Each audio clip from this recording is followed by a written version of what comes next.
fall has fallen.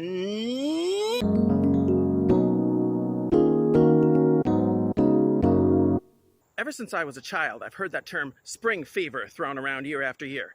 It's that restless feeling people get caused by the grass turning green and the flowers blooming again. I can understand that a little bit, but I'm allergic to pollen and I prefer cooler weather. Also, daylight saving time makes me rather cranky. Spring fever doesn't really do much to me at all, but I am highly susceptible to the effects of fall fever. I love it when the temperature drops and the crazy colors pop everywhere.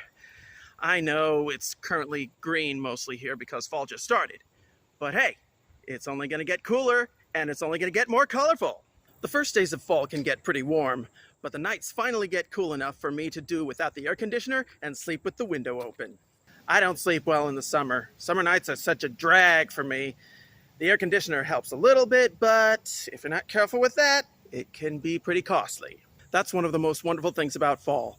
I can finally get a good night's sleep again! Well, that's enough about sleeping. Let's move on to the peeping.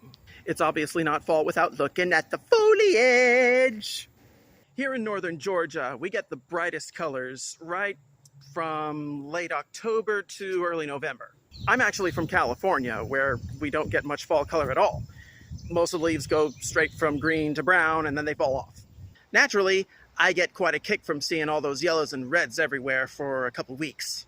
If I stare at it long enough, I just could get hypnotized. As far as I'm concerned, fall hiking is best hiking. Even if I'm all by my lonesome, I can find enjoyment in a good fall hike. I even like to take the occasional day in fall getting lost in the country, but that needs to be done carefully. Fuel ain't cheap. However, that experience can in fact be profitable if you're a third-party courier. If you choose the right jobs that take you to the right routes, you can actually do some really nice leaf peeping and get paid for it. I make sure to do that several times every fall. Fall is also the beginning of baking season, and I got my favorites that I like to make every year. It gives me this feeling that I just earned my right to have dessert. In my case, baking season usually lasts through winter and into early spring. But for fall in particular, I like to bake stuff with apples in it. Once in a while I can go for pumpkin pie or pumpkin bread, but usually I take the apple option. I have never tried a pumpkin spice latte in my life, and I have no intention of changing that fact.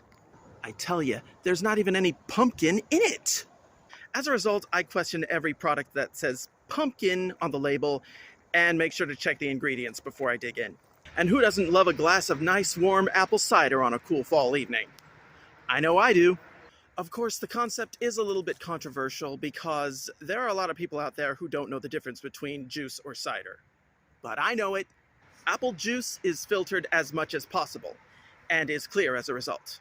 Apple cider is barely filtered at all, so it's all murky. So there you have it. Juice is clear and cider is murky. Those apple juice manufacturers won't be pulling the wool over your eyes anytime soon.